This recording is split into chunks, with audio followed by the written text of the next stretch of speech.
امام ابو حنیفہ رحمۃ اللہ تعالیٰ علیہ، آپ کے نام کو کون نہیں جانتا؟ آپ کا ایک مقام ہے علم کی دنیا کے اندر، لیکن 2 سال تک آپ نے حضرت امام جعفر الصادق کی شاگردی اختیار کی ہے، 2 سال تک۔ اور حضرت امام جعفر صادق کون ہے؟ حضرت امام باقر کے بیٹے ہیں۔ اور حضرت امام باقر کون ہے؟ حضرت امام زین العابدین کے بیٹے ہیں۔ اور حضرت امام زین العابدین کون ہے؟ سیدنا امام حسین علیہ السلام کے بیٹے ہیں۔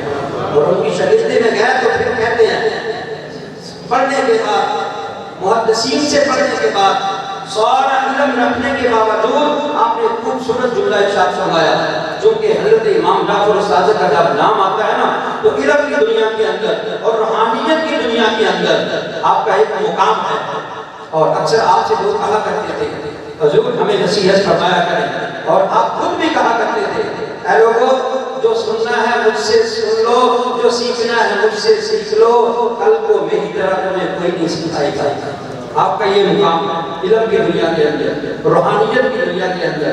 حضرت امام ابو حنیفہ علوم حاصل کرنے کے باوجود ان کی شاگردی میں کیوں گئے؟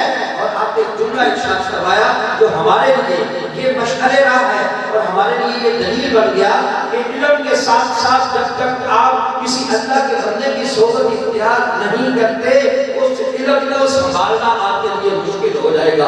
اور آپ نے کیا جملہ ارشاد فرمایا؟ آپ نے فرمایا لو لا سنتان، سنت کی تسمیہ ہے، اس کا مطلب ہے کہ اگر 2 سال تک لولا سنتان لہلک نعمان، نعمان آپ کا نام ہے، نعمان بن ثابت، آپ کہتے ہیں کہ اگر 2 سال تک میں سیدنا امام جعفر صادق کی شاگردی نہ اختیار کرتا تو آج نعمان بن ثابت ہلاک ہو جاتا۔ دوستو یہ پتہ چلا کہ روحانیت کی دنیا کے اندر جب تک اللہ کے بندے کی صحبت میں نہیں بیٹھا جاتا تب تک آپ کو وہ مقام و مرتبہ سمجھ بھی نہیں آتا۔ تو دعا ہے کہ رب تعالیٰ کی ذات اقدس ہمیں ان کا سایہ ہمیشہ نصیب فرمائے۔